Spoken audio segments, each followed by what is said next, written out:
శుక్లాంబరధరం విష్ణుం శశివర్ణం చతుర్భుజం ప్రసన్నవదనం ధ్యాయేత్ సర్వవిఘ్నోపశాంతయేత్. గురుర్బ్రహ్మా గురుర్విష్ణుః గురుర్దేవో మహేశ్వరః గురుః సాక్షాత్ పరం బ్రహ్మ తస్మై శ్రీ గురవై నమః. వ్యాసాయ విష్ణురూపాయ వ్యాసరూపాయ విష్ణవే నమో వై బ్రహ్మనిధయే వాసిష్ఠాయ నమో నమః.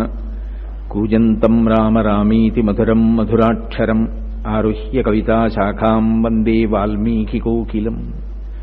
శృతిస్మృతిపురాణానాం ఆలయం కరుణాలయం నమామి భగవత్పాదశంకరం లోకశంకరం.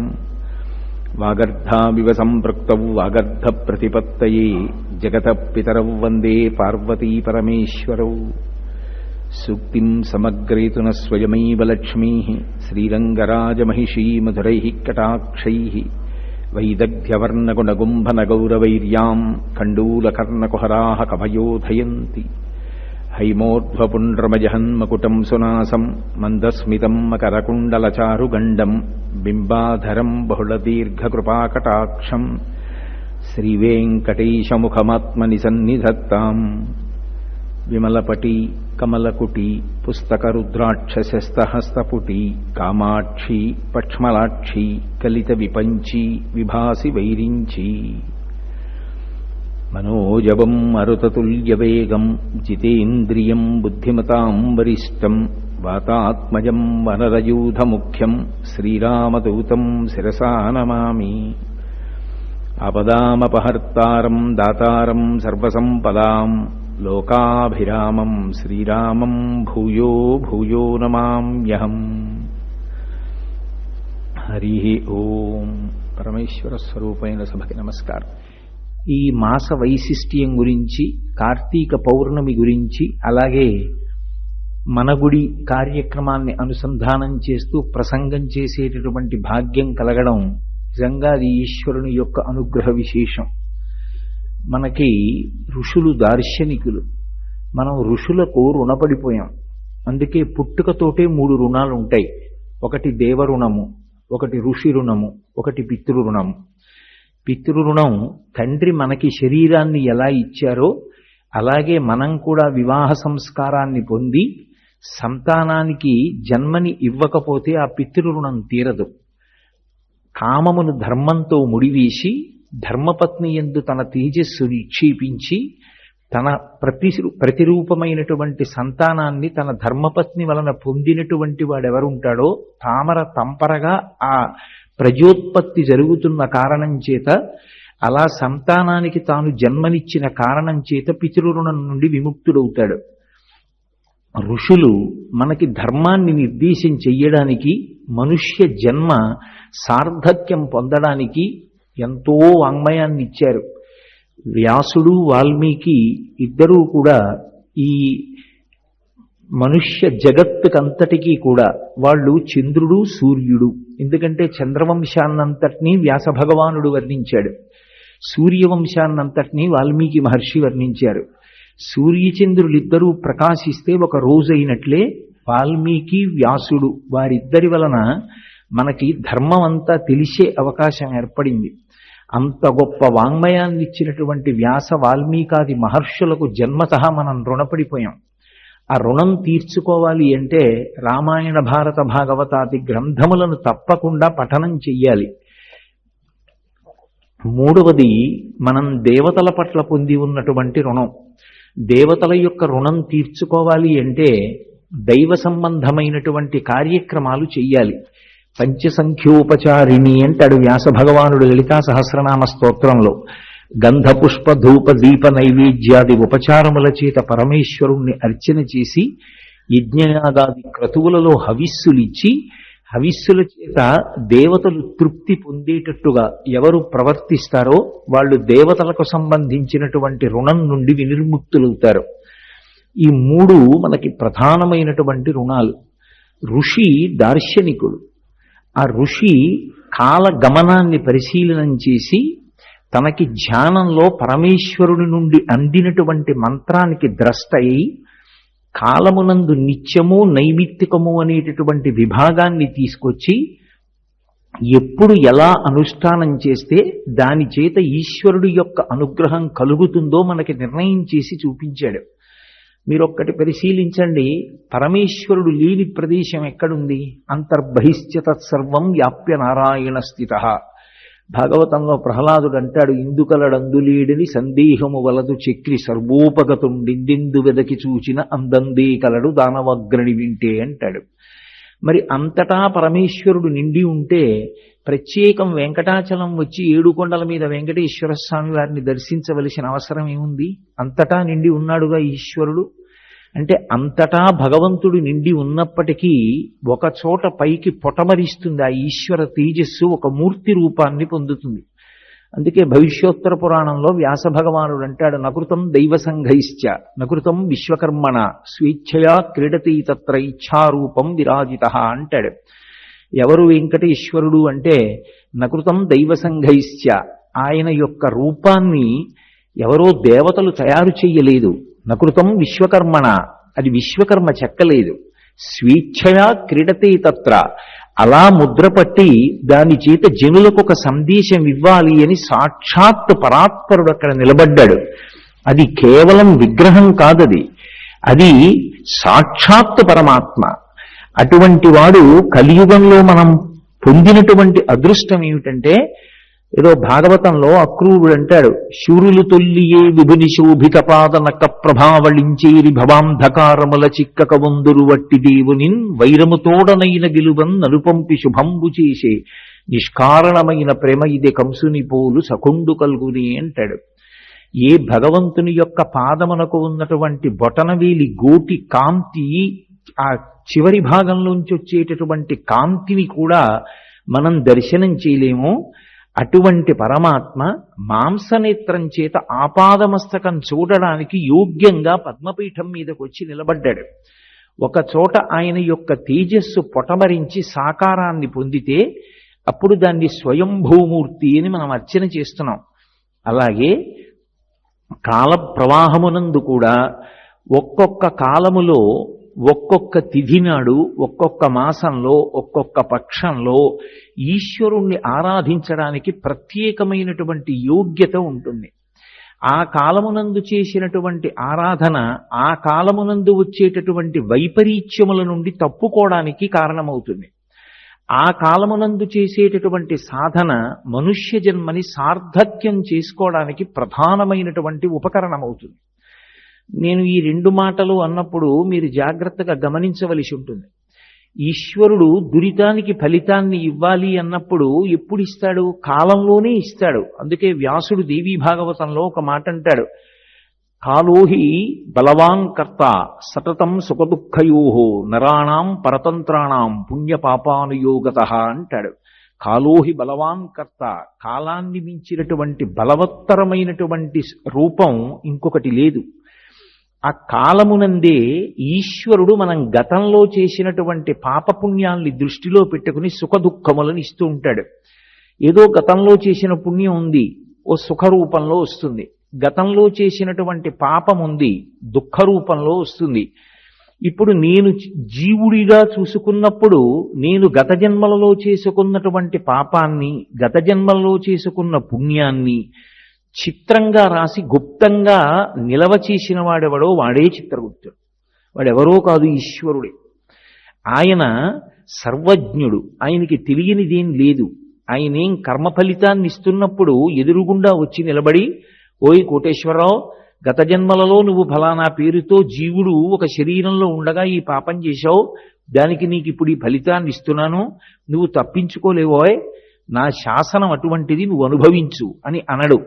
భక్తి అన్న మాటకు అర్థం ఏమిటంటే కాలంలో వచ్చినటువంటి దురితము యొక్క ఫలితమైనటువంటి దుఃఖాన్ని కూడా ఈశ్వరుడు యొక్క ప్రసాదంగా అనుభవించగలిగిన వాడెవడో వాడు పరిణితి పొందినటువంటి భక్తి ఉన్నవాడు.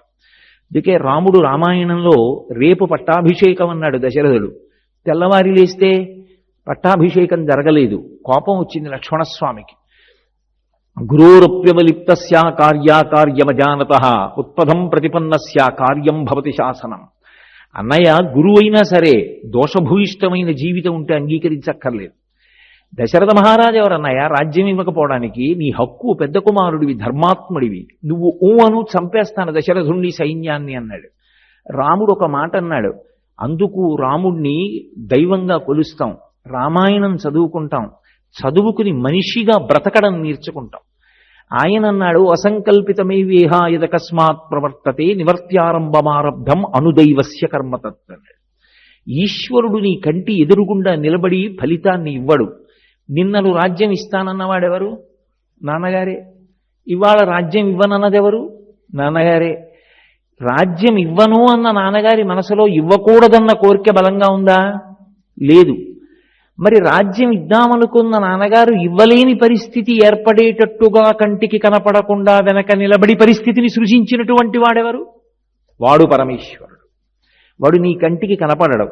స్త్రీ పురుష నపుంసక మూర్తియును కాక తిర్య కమర నరాది మూర్తియును కాక కర్మ గుణభేద సరసప్రకాశి కాక వెనుక నందియుతానగు విభుతలంతు అంటారు పోతన గారు భాగవతంలో గజేంద్రమోక్షణ ఘట్టంలో.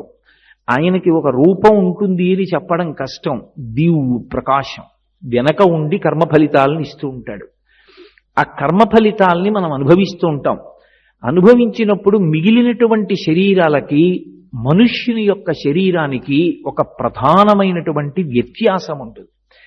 అసలు ఈ ఉపకరణానికి ఉన్న గొప్పతనం ఏమిటో తెలుసుకుంటే కదా దీంతో ఏమైనా అనుష్ఠానం చేయడం. అసలు ఉన్న వస్తువు గొప్పతనం తెలియదు. వాడికి ఆకలి ఇస్తోంది, అమ్మ వండిన సిద్ధాన్నం ఉంది అక్కడ, అన్నం తింటే ఆకలి తీరుతుంది.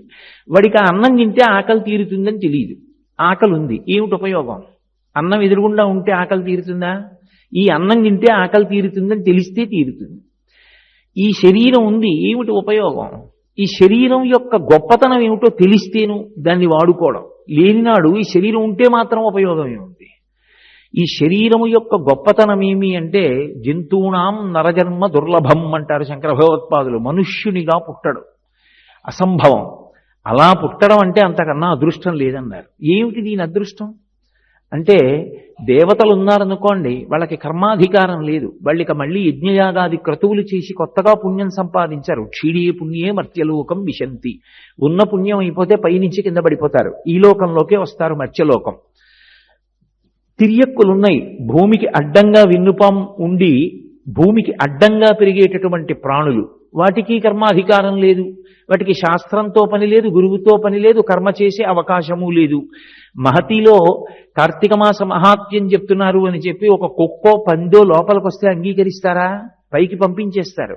లోపల జీవుడు, మనలో ఉన్న జీవుడు ఒకటే అయి ఉండొచ్చు, కానీ లోపలికి రానివ్వరు, ఉపాధి భేదం ఉంది. అదే ఒక మనుష్యుడు వస్తే కూర్చోబెడతారు. ఈ శరీరానికి ఉన్న గొప్పతనం ఏమిటి అంటే, దీనితో శాస్త్రాన్ని చదువుకోవచ్చు, దీనితో గురువుగారు చెప్పినటువంటి మాట సత్యము పూనికని వహించవచ్చు, దీనితో ఉత్తమ కర్మాచరణం చెయ్యవచ్చు, ఓ మంచి పని చెయ్యవచ్చు, చేసి పుణ్యాన్ని సంపాదించుకొని దేవతాస్థానంలోకి వెళ్ళవచ్చు. లేదు నాకు పుణ్యం అక్కర్లేదండి, ఉత్తమమైనటువంటి కర్మాచరణము చేత ప్రీతి పొందినటువంటి భగవానుని యొక్క అనుగ్రహం చేత కలిగినటువంటి చిత్తశుద్ధి వలన పాత్రతను పొంది, ఆ పాత్రత కారణంగా జ్ఞానాన్ని పొంది, ఆ జ్ఞానము వలన ఇక మళ్లీ పుట్టవలసినటువంటి అవసరం లేని పునరావృత్తి రహిత శాశ్వత శివసాయుధ్య స్థితిని పొందవచ్చు. ఇది మిగిలిన ప్రాణులకు లేదు. ఒక్క మనుష్య ప్రాణి మాత్రం మోక్షం వరకు వెళ్ళగలడు. కాబట్టి ఈ శరీరం అంత గొప్పది. కురుపుణ్య మహోరాత్రం అంటుంది శాస్త్రం. పుణ్యాన్ని ఆలోచించకు, రాత్ర పగల అసుర సంధ్య వేళ చూడకు. పుణ్యకార్యం చేసే అవకాశం వచ్చింది, వెంటనే చేసి. ఎందుకంటే ఈ ఉపకరణం పోయిందంటే ఇక మళ్ళీ చేయలేవు. ఎప్పుడో చేస్తానంటే ఇది ఉంటుందని ఏమిటి నమ్మకం? నిత్యమా జీవితము నీటిపై బుగ్గ. ఎవరు చెప్పగలరు? చెప్పలేరు. ఏదో హైదరాబాద్లో నేను ప్రసంగం చేస్తుంటే నా ప్రసంగం అయిపోయిన తర్వాత ఏదో నన్ను అభినందించి సంతోషంగా మాట్లాడినటువంటి వ్యక్తి రాత్రి 11 గంటలకి శరీరం వదిలేశాడు, గుండెపోటు వచ్చి. ఏమనుకోవాలి? నిత్యమా జీవితము నీటిపై బుగ్గ. నీటి మీద బుడగ ఎంతకాలం ఉంటుందని నువ్వు నమ్మకంతో చెప్పగలవు? చెప్పలేము. ఈ శరీరం ఎంతకాలం ఉంటుంది ఎవరికీ తెలియదు. కాబట్టి ఉండగా ఉపయోగించుకో. ఒకసారి దాటి వెళ్ళిపోయింది ఆ శరీరం, ఇక తర్వాత జీవుడు మంచి సంస్కారంతో ఉన్నవాడై ఇతర శరీరాల్లో ఉన్నా ఇక కర్మాధికారం ఉండదు. ఆయన వచ్చి కపిలతీర్థంలో దీపం పెడతానండి, 7 కొండలు ఎక్కుతానండి, ఆనంద నిలయ ప్రవేశం చేస్తానండి, పూరాభిషేకం చూస్తానండి, ఇవన్నీ కుదరవిహ. ఇందులో ఉంటేనే. కాబట్టి ఋషులు మహోపకారం చేశారు ఈ జాతికి. ఈ శరీరంతో వచ్చిన వాళ్ళందరికీ కూడా కాలము యొక్క వైభవాన్ని చూపించారు. ఈ కాలాన్ని వాళ్ళు చేసిన మొదటి పని విభాగం చేశారు. విభాగం చేసి, ఇదిగో ఈ కాలం విషయంలో నువ్వు చాలా పరాకుగా ఉండాలి, జాగ్రత్తగా ఉండాలి. ఇది పోగొట్టుకున్నావా మళ్ళీ నీకు దొరుకుతుందని నమ్మకం ఏం లేదు. కాబట్టి సద్వినియోగం చేసుకో కాలాన్ని. అందుకే ప్రధానంగా సంవత్సరాన్ని ఒక ప్రమాణం చేశారు. చేసి దాన్ని ఉత్తరాయణము దక్షిణాయనము అని రెండు కింద విభాగం చేశారు. దక్షిణాయనం అంతా కూడా ఉపాసన కాలము అని నిర్ణయం చేశారు. ఉపాసన అంటే ఆసన అంటే కూర్చోవడం. కోటేశ్వరారు మీరు ఈ ఆసనంలో కూర్చోండి అన్నారు నన్ను. ఆసనం అంటే కూర్చోవడం. కూర్చోవడం అంటే స్థిరత్వమును పొందుట. నిలబడ్డాను అనుకోండి, నేను ఎక్కువసేపు అక్కడ ఉండే అవకాశం లేకపోతే నిలబడతాను. సావధాన చిత్తుడనై ఉండాలి అనుకున్నాను అనుకోండి, కూర్చుంటాను. ఇప్పుడు నేను కూర్చున్నాను, మీరు కూర్చున్నారు, సభ అయింది. సభాభ్య సభాపతిభ్యశ్చ వో నమో నమో. ఎందుకని? నేనేదో భగవత్ సంబంధమైన విషయాన్ని సావధానంగా ప్రతిపాదన చేద్దాం అనుకుంటున్నాను, మీరు సాకల్యంగా దాన్ని తెలుసుకోవాలనుకుంటున్నారు జిజ్ఞాసులై. కూర్చోవడము అనేటటువంటి దాంట్లో శ్రద్ధ అభివ్యక్తమవుతుంది. శ్రద్ధ అంటే శంకర భగవత్పాదులు వ్యాఖ్యానం చేస్తారు, శాస్త్రస్య గురువాక్యస్య సత్యబుద్ధ్యావధారణ సా శ్రద్ధ కదితా సిద్ధి ఇయా వస్తూపలభ్యతే. శాస్త్రము సత్యము, గురువు నోటి వెంట వచ్చిన మాట సత్యము. ఈ రెండిటి యందు సత్యము అన్న పూనికని ఎవడు పొంది ఉన్నాడో వాడు శ్రద్ధావంతుడు. అటువంటి వాడికి లభించనిది లేదు. సా శ్రద్ధ కదితా సిద్ధి ఇయా వస్తూపలభ్యతే. వాడికి సమస్తము చేకూరుతాయి. శ్రద్ధ ప్రధానమైనటువంటి కారణము. అటువంటి శ్రద్ధాళువై కూర్చున్నాడు. ఉపాసన. ఉపాసన ఎవరికి దగ్గరగా కూర్చున్నాడు అంటే భగవంతుడికి దగ్గరగా కూర్చున్నాడు. భగవంతుడికి దగ్గరగా కూర్చోవడం అంటే ఏదో దేవాలయంలోకి వెళ్ళి ఆ మూర్తికి దగ్గరగా కూర్చోవడము అని అర్థం చేసుకోకూడదు. భగవంతుని యొక్క అనుగ్రహ శక్తిని, ఆయన మూలాన్ని, ఆయన అన్నిటికీ ఎలా ఆధారమయ్యున్నాడు అన్న విషయాన్ని ఎప్పుడూ లోపల తిప్పుతూ ఉంటాడు. లోపల తిప్పుతూ కదుపుతూ ఉంటాడు. లేకపోతే ఉపాసన అన్న మాటకు అర్థం లేకుండా పోతుంది. ఇప్పుడు వివేకానందుడు ఒక మాట అంటాడు, పూజ గదిలో పూజ చెయ్యాలని కోరుకో, తప్పు కాదు. పూజ గదిలో చచ్చిపోవాలని కోరుకోకు, మహాదోషం. పూజ గది ఒక్కటే ఈశ్వరుడు ఉన్నది అనుకుంటే అంతకన్నా సంకుచితమైన బుద్ధి ఇంకొకటి లేదు. మాతాచ పార్వతీదేవి పితాదేవో మహేశ్వర బాంధవా శివభక్తాశ్చ స్వదేశో భువనత్రయం అంటారు శంకర భగవత్పాదులు. ఈశ్వరుడు లేనిదేది అంతటా ఉన్నాడు. అంతటా ఉంటే మరి మనసులో అనుసంధానం చేసుకోవడం ఎలా?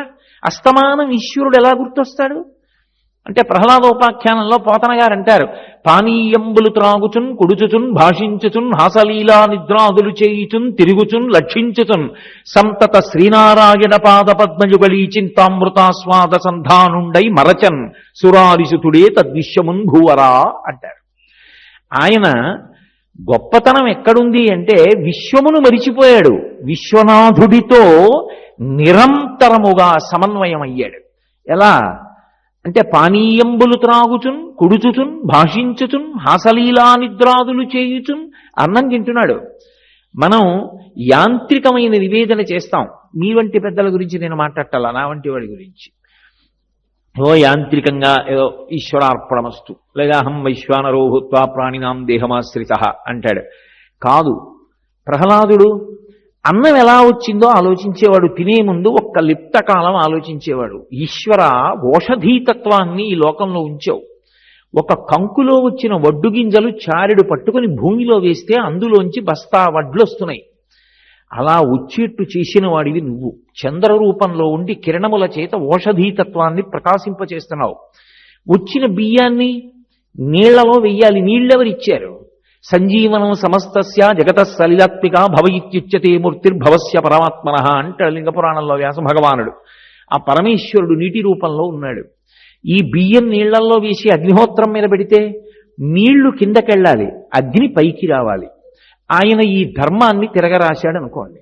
ఓ అగ్ని నువ్వు కిందకెళ్ళు, ఓ నీరు పైకి రా అన్నాడు అనుకోండి ఈశ్వరుడు. ఆయన శాసనం కదూ అంతిమం.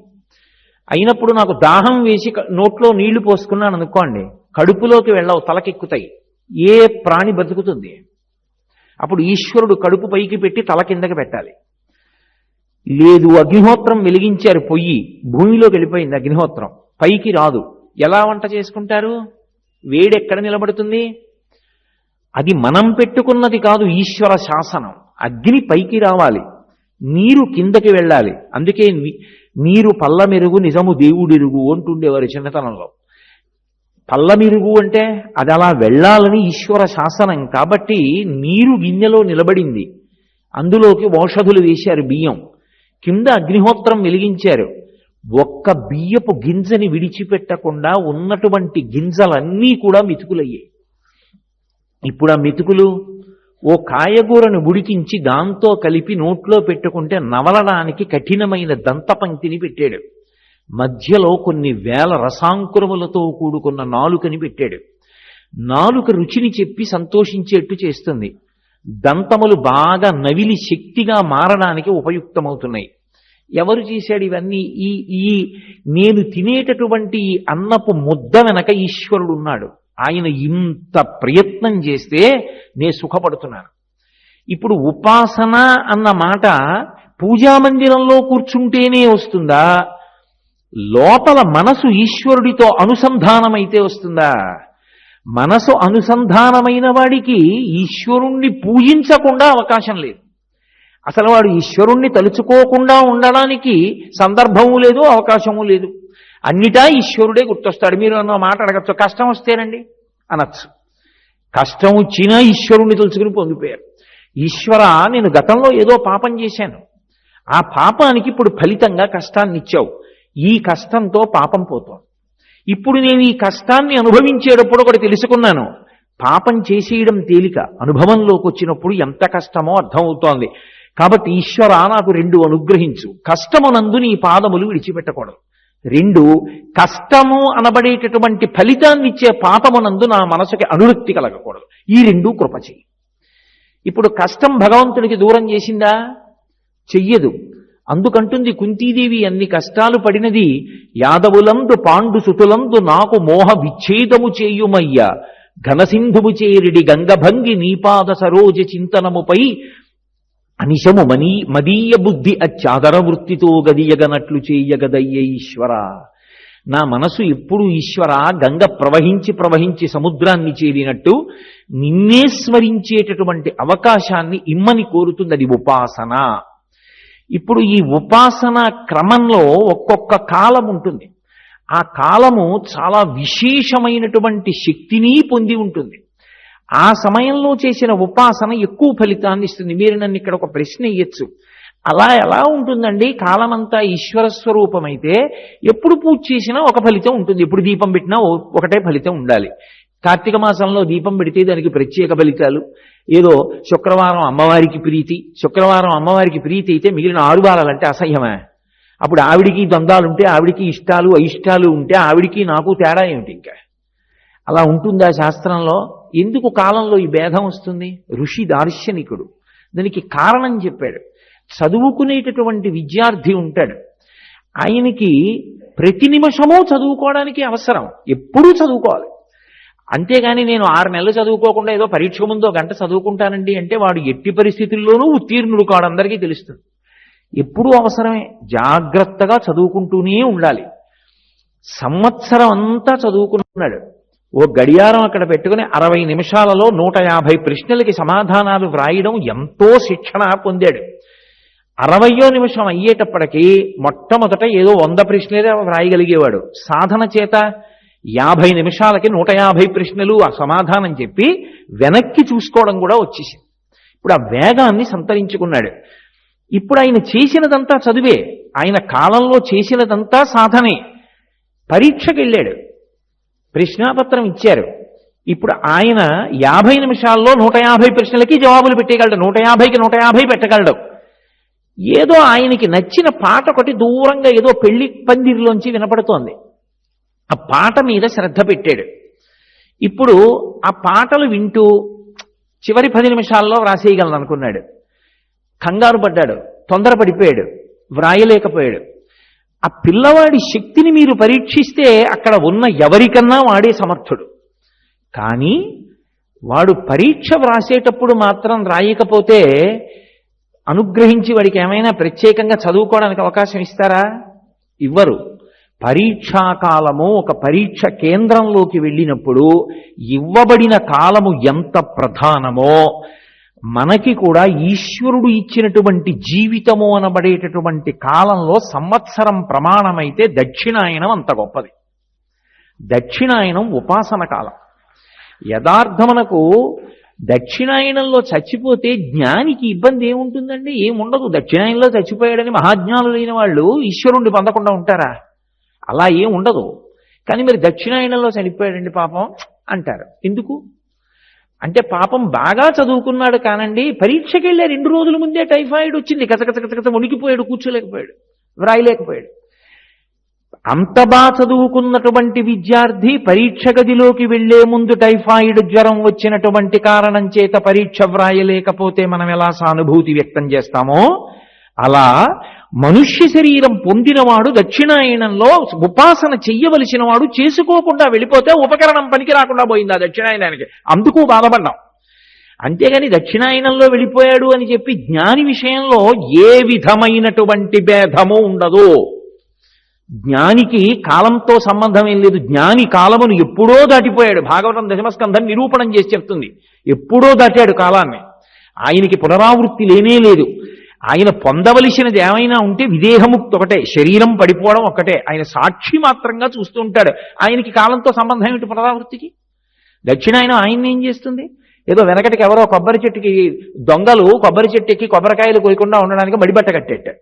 మడిబట్ట కట్టాను కదా, మడిబట్ట ముట్టుకుని కొబ్బరి చెట్టు ఎలా ఎక్కుతానన్నాడు. దొంగాడికి మడిబట్ట ఏమిటి? జ్ఞాని మోక్షాన్ని పొందడానికి దక్షిణాయనం ఏమిటి? అలా ఏం ఉండదు. కానీ దక్షిణాయనంలో వెళ్ళిపోయాడు అని ఎందుకు బాధపడతారంటే, అయ్యో ఉపాసన చేసుకోవలసిన కాలంలో ఉపాసన చేసుకోకుండా వెళ్ళిపోయాడు. దీనికి ప్రధానమైన గుర్తు ఎక్కడ ప్రారంభం అవుతుంది? ఇది ఋషి యొక్క దర్శనం. కాలాంతర్గతంగా ఉండేటటువంటి ఉపాసన శక్తిని ఋషులు లెక్క కట్టారు. ఈ సమయంలో నువ్వు ఇది చేసుకోవాలి, ఇది చేసుకోకపోతే పాడైపోతావు, ఇక వెనక్కి రాదు. ఒకసారి కాలం ముందుకు వెళ్ళిందా ఇక వెనక్కి రావడం అన్న మాట లేదు. ఏదో ఇవాళ ఉదయం వెంకటేశ్వరుడి పూరాభిషేకం చూసేటటువంటి భాగ్యం నేను పొందాను. అయితే ఆ అభిషేకానికి వెళ్ళవలసిన సమయానికి వెళ్ళాలి. అప్పుడు నేను 1 గంట నిద్ర వస్తోందని పడుకుని 1 గంట ఆలస్యంగా వెళ్ళాను అనుకోండి, ఇక నేను తల ధ్వజస్తంభానికి వేసి కొట్టుకున్నా లోపలికి పంపించారు. ఒకసారి ప్రారంభం అయిపోయాక 1 గంటేనండి నిద్రపోయానండి, నేను ఎప్పుడు లేస్తానండి, నాకెంతో భక్తి ఉందండి, అభిషేకం అంటే ప్రీతి అండి, నన్ను వదలండి అంటే వదులుతారా? పోయిందంతే. ఒకసారి ముందుకెడితే కాలం ఇక వెనక్కి రాదు. ఆ వెనక్కి రాని లక్షణం ఉన్నటువంటి కాలాన్ని సద్వినియోగం చేసుకోవడం నేర్పడం ఋషుల యొక్క దార్శనికత. అది పోగొట్టుకోకు. కాలంలో ఎప్పుడు ఈశ్వరుని యొక్క ఉపాసన ఎలా చెయ్యాలో వాళ్ళు మనకి నేర్పారు. అందుకు వాళ్ళకి రుణపడ్డాం. అటువంటి ఉపాసన కాలం ప్రారంభమవుతోంది సుమా. గుర్తేమిటి? విష్ణువు నిద్రపోతారు. అందుకే తొలి ఏకాదశి. ఎలా మొదటి ఏకాదశి? అసలు ఈ కాల నిర్ణయం ఒక అద్భుత ప్రక్రియ అండి. నక్షత్రాలన్నీ 27. మొదటి నక్షత్రం ఏది? అశ్విని. అశ్విని నక్షత్రం పౌర్ణిమ నాడు ఉంటే అది ఆశ్వయుజ మాసం. మరి అలా అయితే మొదటి నక్షత్రం కాబట్టి ఆశ్వయుజ మాసం ఎప్పుడు ఉండాలి? మొదటికి రావాలి. కానీ 13 అటు 13 ఇటు వదిలిపెట్టి మధ్యలో ఉన్న చిత్రా నక్షత్రంతో చంద్రుడు పౌర్ణమి నాడు ప్రకాశిస్తే చైత్రమాసం మొదటికి వస్తోంది. అస్తవ్యస్తం కాలా? మరి ఎందుకు పెట్టారు ఋషులలా? అంటే ఉపాసనకి సంబంధించినంత వరకు ఆశ్వయుజ మాసమే మొదలు. అందుకే అమ్మవారి పూజలతో ప్రారంభం అవుతుంది. తమోగుణం విరిగితే కదూ అసలు ఈశ్వరుడి దగ్గర నిలబడ్డం. తమోగుణం ఉన్నన్నాళ్ళు నిలబడడం అన్న ప్రక్రియ ఎక్కడుంటుంది? ఉపాసన ప్రారంభం ఆశ్వయుజం. ఉత్తరాయణానికి వసంత నవరాత్రులకి ఆలవాలం చైత్రమాసం. అలాగే మీకు ఉపాసన దగ్గరికి వచ్చేటప్పటికి ఎన్ని ఏకాదశులున్నా తొలి ఏకాదశి అంటారు తెలుగు వాళ్ళు. తొలి అంటే ప్రారంభము, మొట్టమొదటిది. మొట్టమొదటి ఏకాదశి ఏది అంటే దక్షిణాయనంలో వచ్చేటటువంటి ఆషాఢమాసంలో వచ్చేటటువంటి శయనేకాదశి అంటారు. అంటే శ్రీ మహావిష్ణువు క్షీరసాగరంలో పడుకుంటారు. పడుకుని ఆయన నిద్రపోతారు. యోగ నిద్ర అంటారు. ఆయన మళ్ళీ ఎప్పుడు లేస్తారు నిద్ర అంటే ఇదిగో మొన్నటి రోజున ఆయన నిద్ర లేచారు. ఉత్తైన ఏకాదశి అంటారు. ఈ కార్తీక మాసంలో వచ్చేటటువంటి శుక్లపక్ష ఏకాదశి నాడు నిద్రలేచి ద్వాదశి తిథి నాడు ఆయన బృందావనంలోకి ప్రవేశిస్తారు. మొట్టమొదట బృందావనంలోకి వస్తారు. అందుకని అది క్షీరాబ్ధి ద్వాదశి, ఆయన లేచినటువంటి ద్వాదశి కాబట్టి అని. ఆ ద్వాదశి పరమాద్భుతమైన తిథి. ఋషి దర్శనం చేశాడు, విష్ణువు నిద్ర లేచి వస్తారు ఇప్పుడు, అది మనకి తెలుస్తుందా? తెలియదు. ఋషి దర్శనం చేశాడు. అదిగో ఆ కాలము పరమ పవిత్రము. నిన్నటి రోజు సాయంకాలం సహస్రదీపాలంకార సేవలో కూర్చున్నాను నేను. కూర్చుంటే ఒక్కొక్కరి యొక్క ప్రాజ్ఞత అలా ఉంటుంది. గురువుని స్మరిస్తే ఎంతో సంతోషిస్తాడు ఈశ్వరుడు. సహస్రదీపాలంకార సేవ జరుగుతుంటే ద్వారం లక్ష్మి గారు భజగోవిందని జరిగారు. అలాగే డోలు సన్నాయి వాయించే వాళ్ళు క్షీరాబ్ధి శయన అంటూ వాయించారు. ఎదురుగుండా అనంతమైన దీపాల మధ్యలో క్షీరాబ్ధి ద్వాదశి నాడు స్వామి ఊయల ఊగుతున్నాడు. ఏమిటి తొలి ఏకాదశి అది? ఏమిటి ఆయన నిద్రపోవడం ఏమిటి? ఇక ఆయన కూడా నాలాగే నిద్రపోయి, ఆయన కూడా నాలాగే నిద్రలేచి, నేను ఇంకా నయం రాత్రి పడుకుంటాను పొద్దున్న లేస్తాను. ఆయన ఏమిటి మహాన్యాయం? ఇవిడ ఆషాఢ మాసంలో పడుకోవడం ఏమిటి? కార్తీక మాసంలో లేవడం ఏమిటి? ఇన్నాళ్ళు నిద్రపోయేవాడు లోక పరిపాలకుడు ఏమిటి? ఆయనేం పరిపాలన చేస్తాడు? ఆయన అంత నిద్రపోతే, అంత గాఢ నిద్రపోతే క్షీరసాగరంలో అసలు లోకాల్ని చూసేవాడెవరండి? స్థితికారుడు శ్రీ మహావిష్ణువు. ఆర్తితో పిలిచినంత మాత్రం చేత పలుకుతాడు. పిలవడం అంటే ఏదో పెద్ద గట్టిగా అరిచి పిలవక్కర్లేదు. మనసులో ఏదో ఒక మూల గొణిగితే చాలు. గజేంద్రుడు గొణిగేడు. ఏం పెద్ద ఓపికండి పిలిచాడేమిటి? అప్పటిక మొసలి పట్టి కరిచేసి శరీరంలో ఓపిక అంతా అయిపోయింది. ఆయనే చెప్పాడు, లావొక్కింతయు లేదు ధైర్యము విలోలంబయ్యే ప్రాణంబులా ఠావులు దప్పెను మూర్ఛ వచ్చే తనువుండశ్యన్ శ్రమం బయ్యడి నీవే తప్పజి తప్పరం వెరుగ మన్నింపందగున్ దీనునిన్ రావే ఈశ్వర కావవే వరద సంరక్షింపు భద్రాత్మక అన్నాడు.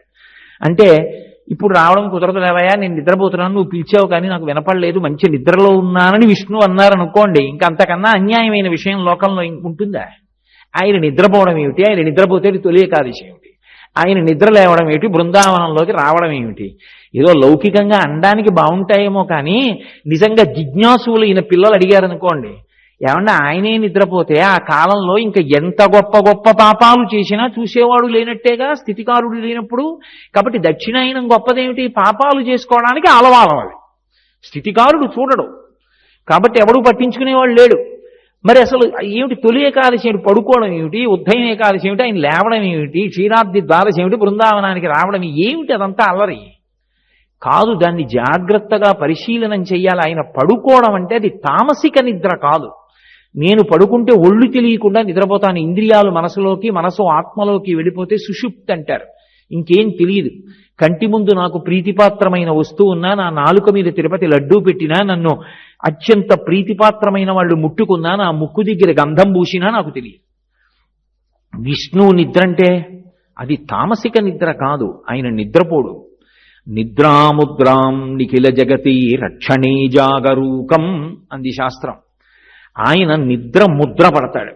మీరు చూడండి, ఎప్పుడైనా బాగా ఆలోచిస్తున్నారనుకోండి, ఏదైనా బాహ్య నేత్రాలు మూతపడతాయి. ఇలా కళ్ళు మూసుకుని అదండి అంటాం. అంటే లోపల అన్వేషణ జరుగుతోంది, అందుకని బాహ్య నేత్రాలు మూసేస్తాం. విష్ణువు కూడా నిద్ర ముద్ర. ఆయన నిద్రపోడు.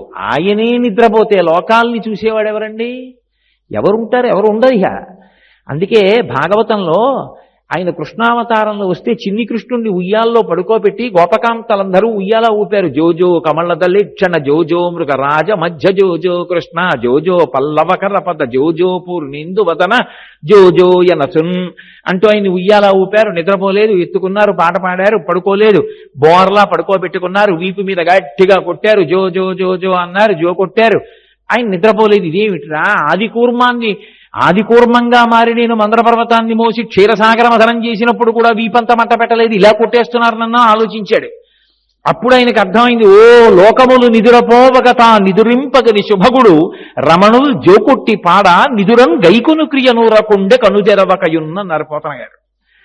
అందరూ నిద్రపోతుంటే నిద్రపోకుండా జాగరూకుడై లోపల ఆత్మస్వరూపి అయి తెలివిగా ఉండి సమస్తాన్ని చక్కబెట్టి తెలుసుకునేటటువంటి విష్ణువు నిద్ర లేనివాడు. కానీ చిన్ని కృష్ణుడుగా వస్తే వాళ్ళ అలవాటు నాకు ఉంటుంది, పడుకోలేదని నా వీపు మీద కొట్టేస్తున్నారు, పడుకున్నట్టు కాసేపు ఊరుకుంటే వాళ్ళు ఊరుకుంటారని నిద్రపోయినట్టు నటించాడు. అలా అది నిద్రాముద్ర. నిద్రపోయినట్టు కళ్ళు మూస్తాడు కాబట్టి ఆయన పడుకున్నాడంటాం. ఆయన లేచాడంటాం అంటే కళ్ళు తెరుస్తాడు. ఈ కళ్ళు ముయ్యడానికి కళ్ళు తెరవడానికి మధ్యలో ఉన్న కాలం ఏది ఉన్నదో అది నరులకు అత్యంత విలువైన కాలము. ఉపాసన ఎవడు చేస్తున్నాడు ఇది చూస్తాడు. లోపల మనసుని లోపల కంటితో చూస్తూ ఉంటాడు. పై డాంబికం ఆయనకి ఎందుకండి? పెద్ద అట్టహాసాల కోసం ఆయనేం అర్రులు చాచేవాడు కాడు. ఆయనకి కావలసింది ఏమిటంటే మనస్సు. అందుకే 1కి 10 మాటలు చెప్తాడు. పత్రం పుష్పం ఫలం తోయం యోమే భక్త్యా ప్రయచ్చతి అంటాడు. నువ్వు ఏం తెచ్చావన్నది ఎవరికి కావాలి? రావని నేను సృష్టించినవే. నీ మనసు అక్కడ పెట్టావా? ప్రీతితో ఇచ్చావా? భక్తితో ఇచ్చావా? చెప్పు, వెంట పడి తింటారు. దళమైన పుష్పమైనను ఫలమైనను సలిలమైన బాజని భక్తిని కొలచిన జనులర్పించిన యలమింద్రు చిరాన్నముగా ఏను భుజింతున్నన్నాడు కుచేలోపాఖ్యానంలో. నువ్వు పట్టుకొచ్చి ఓ ఆకి పండి నీళ్ళి ఏమి నాకు అభ్యంతరం లేదు. ప్రేమతో స్వామి తినాలి అన్న కోరికతో నువ్వు పట్టుకొచ్చి వెంట పడి తింటా. మనసు ప్రధానం ఈశ్వరుడి దగ్గర. భక్తి అంటే పర్యాయ పదం ప్రేమ. ఆయన ఉన్నాడు అన్న భావనతో నువ్వు చేసినది ఏదుందో దాన్ని ఆయన స్వీకరిస్తాడు. అంతేకాని ఇది నేను తెచ్చాను అన్న భావనతో వెళ్ళిన దాన్ని చూసి ఆయన నవ్వుకుంటాడు. వాడు తెచ్చాట మనకెందుకులే, వాడిది తది అంటాడు. ఎందుకని? దొంగతనం కాదు. నాకు ఎవరో విదేశాలు ఎడుతూ 5 ఏళ్ళలో ఇల్లు ఇచ్చి కోటేశ్వరారు మీరు ఉండండి ఆ ఇంట్లో, ఏమీ అద్దక్కర్లేదు, ఏదో ప్రవచనం చేస్తున్నారు ఆ ఇంట్లో ఉండండి, విశాలంగా ఉంటుంది, పుస్తకాలు పెట్టుకోండి అన్నారు. అయ్యా ఎవరో మహానుభావుడు అమెరికాలో ఉన్నారండి, వారు ఇచ్చారు, ఇంట్లో ఉంటున్నానండి అని నేను అన్నాను అనుకోండి, ఆయన నన్ను ఏం అండవు. ఎన్నాళ్ళు అమెరికాలో ఉంటే అన్నాళ్ళు ఉండమంటాడు. నేను ఆయన లేడు కదా, ఆయనకి తెలియదు కదా అనుకుని ఈ ఇల్లు నాదేనండి అండం మొదలెట్టాను అనుకోండి, ఆయనకి తెలిసి ప్రత్యేకం అమెరికా నుంచి వచ్చి ఖాళీ చేయిస్తాడు. ఈశ్వరుడు కూడా అంతే. ఇది ఆయనది అన్న భావన త్రికరణ శుద్ధిగా మనకుంటే చాలదే నివేదన. ఆయన సంతోషిస్తాడు. అసలు ఆ ప్రీతి లేదనుకోండి లోపల, ఆయనకి పై పటాటోపం ఆయనకి అక్కర్లేదు. ఆ ఉపాసన అంటే భగవంతునికి దగ్గరగా కూర్చుని అనుసంధానం చేస్తున్నాడా మనసుని. బాహ్యంలో ఆడంబరమా, లోపల నిజంగా భగవంతుని యందు భక్త్యా, ఇది చూస్తూ ఉంటాడు ఆయన. వీడు లోపల ఎలా ఉన్నాడు ఇది ఆయనకి కావాలి. పైన వీడెవరై ఉన్నాడు అది ఆయన ఇచ్చిన విభూతే. చాగంటి కోటేశ్వరరావు గారు ఉపన్యాసాలు చెప్పాడు. దేనివల్ల? ఆయన అనుగ్రహిస్తేను. ఆయన ఊపిరొక్క 5 నిమిషాలు ఇలా పట్టుకున్నాడు అనుకోండి, ఏమిటి నా బ్రతుకు? ఎక్కడి నుంచి చెప్తాను? పటకార పైన నా చేత్తో పట్టుకుంటేను అది పాలగిన్నెను పట్టుకోవడం. నన్ను పటకార అంటారండి, పాలగిన్నె నేనే పెట్టుకుంటానండి అని అహంకరించింది అనుకోండి, పైన పట్టుకోవడం మానేస్తే దాని బతుకేమవుతుంది? పైన చెయ్యి పట్టుకుంది కాబట్టి అది పాలగిన్నె పట్టుకుంది. చెయ్యి పట్టుకోనప్పుడు పటకార పాలగిన్నె ఎలా పట్టుకుంటుంది? వాడు పట్టుకున్నాడు కాబట్టి, వాడు లోపల నుంచి పలుకుతున్నాడు కాబట్టి ఒక్కొక్కడికి ఒక్కొక్క కీర్తి. వాడది అలా విభూతిగా ఇవ్వకపోతే ఎక్కడి నుంచి వస్తుందా గౌరవం? ఇది తెలుసుకుంటే వాడికి కింకరు. దాసోహం కోసలీంద్రస్య రామస్య క్లిష్టకర్మణ అంటారు హనుమ. అది లేనినాడు అహంకారం. ఇది ఆయన చూస్తూ ఉంటాడు. ఆ గీత దగ్గర ఎక్కడున్నాడు వీడు, ఏ స్థాయిలో ఉన్నాడు, ఇది పైకి దొరుకుతుందా? పైకి దొరకదు. ఎవడేం తెచ్చాడు తెలుస్తుంది, వాడు ఏ భావనతో తెచ్చాడు ఎలా తెలుస్తుంది? అది దొరికేది కాదు. గభీరే కాసారే విశతి విజనే ఘోర విపినే విశాలే శైలీ చ భ్రమతి కుసుమార్థం జలమతి సమర్ప్యై చేతస్సరసిజముమానాధభవతే సుఖేనావస్థాతుం జనహ్య నజానాతి కిమహో అంటారు శంకర భగవత్పాదులు శివానంద లహరిలో. ఎవడు తెమ్మన్నాడు రా? చెరువుల్లోకి వెళ్ళి తామర పూలు చెట్లెక్కి మారేడు దళాలు ఇవన్నీ నేను తెమ్మన్నానే. అంటే పూజకి ప్రారంభంలో మంచిదే. అదే కాదు ప్రక్రియ. మీ మనసు అక్కడ పెట్టడం అన్నది ఉపాసన. ఇందులో ముందుకు వెళ్ళగలిగితే దాన్ని ఈశ్వరుడు చూస్తూ ఉంటాడు లోపలి కంటితో. అది తొలి ఏకాదశి. ఏకాదశి అన్న పేరు ఆ తిథికి ఎందుకు రావాలి? ఏ 11 ఈశ్వరుని యందు లగ్నమై ఉండాలో అలా లగ్నమయ్యేటట్టు సాధన చేస్తున్న వాడెవడో వాడు ఏకాదశి వ్రతంలో ఉన్నాడు. ఏకాదశి అంటే 11. ఏకాదశి అంటే ఏ 11? 5 జ్ఞానేంద్రియాలు, 5 కర్మేంద్రియాలు, అధిష్టానమైనటువంటి బుద్ధి. ఈ 11 ఎవరు భగవంతుని యందు పెట్టారో వాడు ఏకాదశి వ్రతమునందున్నాడు. అది ఒక రోజు ఉండేది కాదు, కొనసాగాలి. ఆ కొనసాగింపునకు ఉపాసన అని పేరు. దీన్ని చూస్తూ ఉంటాడు ఆయన. ఈ లోపలి బుద్ధిని చూస్తూ ఉంటాడు. ఇది పైకి దొరుకుతుందా? పైకి దొరకదు. ఒక్కొక్కరికి ఒక్కొక్కలా కనపడతాడు అవతలవాడు. ఏదో నోటికొచ్చిన మాట అంటూ ఉంటాడు పక్షపాతంతో. కానీ అసలు లోపలి మనసు ఎవరు చూస్తారు? ఆయన చూస్తాడు. నేను మీకు ఈ ఉపాసన అన్న మాటకి అసలు పరిణతి చెందడం అంటే ఏమిటో, ఎందుకు అసలు కార్తీక మాసానికి అంత శక్తి వచ్చిందో ఒక్క మాట చెప్పనప్పుడు ఆ ఉపన్యాసం అర్థరహితం అవుతుంది. ఆ అనుసంధానమగుట అన్న మాటకి అర్థాన్ని శంకరాచార్యుల వారు సౌందర్యలహరిలో అద్భుతంగా చెప్తారు. జపో జల్పశిల్పం సకలమపి ముద్రా విరచన గతి ప్రాదక్షిణ్యాక్రమణవశనాద్యాహుతి విధి ప్రణామ సంవేశ సుఖమఖిలమాత్మార్పణ దృశ సపర్యాపర్యాయస్తవ భవతు ఎన్మీ విలసితం అంటారు. ఇప్పటికీ వెంకటాచలంలో పెద్దలైనటువంటి వారు, వయోవృద్ధులైపోయినటువంటి పండితులు కొంతమంది నాకు తెలుసు. వాళ్ళు నాతో తరచుగా అంటూ ఉంటారు, కోటేశ్వరరావు గారు, వెంకటాచలం పరమ భాగవతోత్తములైనటువంటి వారు వస్తున్నారు అని మాకు తెలుస్తుందండి. వెంకటేశ్వరుడు ప్రసన్నంగా ముఖమింతై ఎంతో సంతోషంగా ఉంటాడు. ఎవరో కొండకొస్తున్నారు మహాభక్తులని గుర్తు. వాళ్ళు వచ్చినప్పుడు అలా ఉంటాడు. వాళ్ళెవరు? ఎవరికీ తెలియదు. వాళ్ళు వచ్చినప్పుడు మునివేళ్ల మీద నిలబడి చూస్తాడు. వీడు వచ్చాడురా నా కోసం, ఎంత కష్టపడొచ్చాడురా. వాడికి ధర్మమునందు అనురక్తి, అంత సంతోషిస్తాడు. వాడు వెళ్ళిపోయాడు. తండ్రికి పిల్లవాడు వెళ్ళిపోతే ఎలా బెంగగా ఉంటుందో అలా చిన్నబుచ్చుకుంటాడు. ఆయన వెళ్ళిపోయాడు. నాకు ఎన్నో సందర్భాల్లో చెప్పారు కూడా, సరే సభాముఖంగా కొన్ని చెప్పడం బాగుండదు, పేర్లు చెప్పడం బాగుండదు. పరమేశ్వరుడి ప్రీతి దేని యందు అంటే ఈ అనుసంధానమునందు. శంకరులు అంటారు, జపో జల్పశిల్పం. మాట్లాడడం అందరం మాట్లాడతాం. ఈశ్వరుడు ఇచ్చినటువంటి అనుగ్రహం, ఆయన స్వరపేటిక పెట్టాడు కాబట్టి మాట్లాడుతున్నాం, లేకపోతే ఎక్కడి నుంచి మాట్లాడతాం? మాట మాట్లాడేటప్పుడు ఈ మాట నేను ఎందుకు మాట్లాడగలుగుతున్నాను అన్నది అనుసంధానం చేసుకుని ఈశ్వరుడికి కృతజ్ఞత ప్రకటించిన వాడెవరో వాడు నిరంతర భక్తి తత్పరుడు. నేను శ్రీరామ అనగలను, నేను కృష్ణ అనగలను, నేను విష్ణు సహస్రం చదవగలను, నేను లలితా సహస్రం చదవగలను, నేను సౌందర్యలహరి చదవగలను. ఏది ఒక కుక్కని రామా అనమనండి, ఒక్కసారి రామా అంటే చాలు తరించిపోతుంది. కానీ కుక్క అనగలదా? అనలేదు. నేను అనగలను. నేను అనగలిగిన ఉపకరణాన్ని పొంది ఉన్నాను, కంఠంలో స్వరపేటికి ఉంది. ఉంటే మాత్రం నేను రామ అనగలనా? అక్కర్లేని మాటలు ఎన్నో అంటాను, రామ అని మాత్రం అన్నాం. అందుకే భక్తులైన వారు నేనంటాననలేదు, నువ్వు అనిపించన్నారు. అది భక్తి. అందరూ భగవన్నామని చెప్పగలిగిన వాళ్ళైతే అక్రమాలిన మాటలు మాట్లాడటం ఎందుకు వచ్చింది?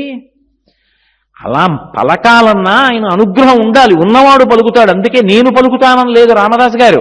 హరునకు అవిభీషణులకు అద్రిచకుం తిరుమంత్రరాజమై కరికి నహల్యకుం ద్రుపద కన్యకు నార్తి హరించు చుట్టమై బరగిన ఎట్టి నీ పతితపావన నామము నాదు జిహ్మపై నిరంతరము నటింపచేయుమి కదా చరధీ కరుణాపయోనిధి అన్నాడు.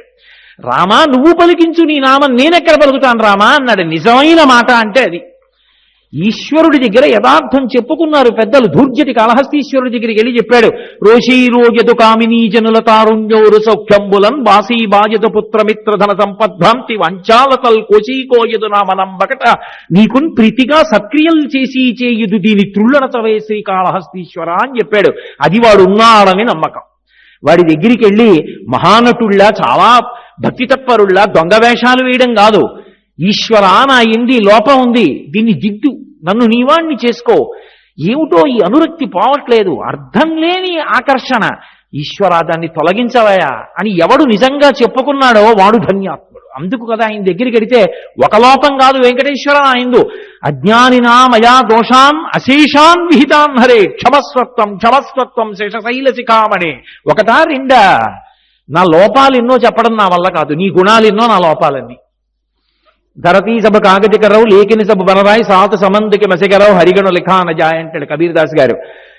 సప్త సముద్రాల్లో ఉండేటటువంటి జలాల్ని సిరా చేసుకుని అరణ్యాలలో ఉన్నటువంటి కలపనంతటినీ కళాన్ని చేసి భూమండలాన్నంతటినీ కాగితం చేసి ఓ శ్రీహరి నీ గుణములను వ్రాయడం మొదలు పెడితే నాకు ఈ సామాగ్రి సరిపోలేదు అన్నాడు. ఆయన గుణములు రాయడం ఎంత కష్టమో నా లోపాలు చెప్పడం అంత కష్టం. అవి అసంఖ్యాకములు, ఇవి అసంఖ్యాకములు. అయితేనే దూది పర్వతంలో నిప్పులిరుసు చాలదా పడితే కాలిపోవడానికి? క్షమస్వత్వం క్షమస్వత్వం శేషశైల శిఖామణి, క్షమించు స్వామి. త్రికరణ శుద్ధిగా అడగాలి, శ్లోకం నిలబడి చదివేయడం కాదు. నిజంగా అడిగితే ఒక్కసారి చాలు. సకృన్నత్వా నత్వా కదమివ సతాం సన్నిధతే మధుక్షీరద్రాక్ష మధురి మధురీణాహ పణితయ అంటారు శంకరుల సౌందర్యలహరిలో. సకృన్నత్వా నత్వా, అటువంటి సద్బుద్ధితో ఒక్క మాట నమస్కరించి అడిగితే చాలు. అనుగ్రహ ప్రదాత అనుగ్రహిస్తాడు. ఒక్కొక్కరి మనసు అలా ఉంటుంది, అంత ఆర్ద్రంగా ఉంటుంది. గురురాజు గారిని పైన వెంకటాచలంలో స్వామివారి నిరంతర సేవ చేస్తాడు. నేను ఒకసారి చాలా చిన్నపిల్లవాడు, అతనితో నేను ఒక మాట అన్నా, గత జన్మలలో ఎంత తపస్సు చేశావయ్యా, ఎప్పుడు స్వామివారి సేవ చేసుకుంటున్నావు, ఇంత చిన్న వయసులో ఎంత అదృష్టవంతుడివి అన్నాడు. నేను ఆయన అన్న మాట మరిచిపోలేని జీవితంలో. ఆయన అన్నాడు, నా తపస్సు కాదు కోటేశ్వరరావు, కారణం ఆయన కారుణ్యం. పాపులను దగ్గర చేసుకుని మా పాపాలు పోగొడుతుంటాడు, అందుకు ఇచ్చాడు అవకాశం. ఎంత ఆర్ద్రత, ఎంత అర్హత! అది మనిషి మనసులో ఉండవలసిన లక్షణం. అది నోటితో అనడం కాదు, అతని గుండె లోతుల్లోంచి అన్నాడు అన్నమాట. అదిగో అలా నిజమేనండి, మేము ఎంత తపస్సు చేశామో అని ఉంటే వేరుగా ఉంటుంది. నిజమే, ఏ అదృష్టం లేకుండా ఎందుకు చేరుతాడు అక్కడ? కాదు, కానీ ఆయన అలా భావన చేసుకుని స్వామి నన్ను అనుగ్రహించావా అన్నాడు. ఓ పోతన గారు అన్నారు ఆ మాట, పలికిడిది భాగవత మాట, పలికించు విభుండు రామభద్రుండట, నే పలికిన భవహరమగునట, పలికెద వీరుండుగాధ పలుకగనేలా. నీరాశా భాగవతం అనలేదు ఆయన, రాయించుకున్నాడు రాముడు నా చేత. ఎందుకు రాయించుకున్నాడంటే, నేను ఆ భాగవతాన్ని పలికితే ఇక మళ్ళీ నేను పుట్టవలసిన అవసరం లేకుండా చెయ్యాలని, నా పాపాలు ఎక్కువ ఉన్నాయని నన్ను ఉపకరణం చేసుకున్నాడు. కానీ ఆయన ఏం పలికిస్తున్నాడో అది పలుకుతాను, నాకు స్వాతంత్ర్యం ఎందుకు అన్నాడు. ఈ మైకు నీ చెప్పింది చెప్తుంది తప్ప, ఏమిటో ఈ కార్తీక మహత్యం ఏమిటో నాకు ఇష్టం లేదు, నీ రామాయణం చెప్తానని చెప్తుందా? నేనేం చెప్తే అది చెప్తుంది, దానికేం స్వాతంత్ర్యం లేదు. పోతన గారు అలా అన్నారు, రాముడు ఏం పలికిస్తున్నాడో అది పలుకుతోంది ఈ శరీరం తప్ప, రాముడు పలికించనిది, రాముడు ఇది చెయ్యి అన్నది కాకుండా ఇంకొకటి చెప్పే స్వాతంత్ర్యం నాకు అక్కర్లేదన్నారు. అది పరిణితి.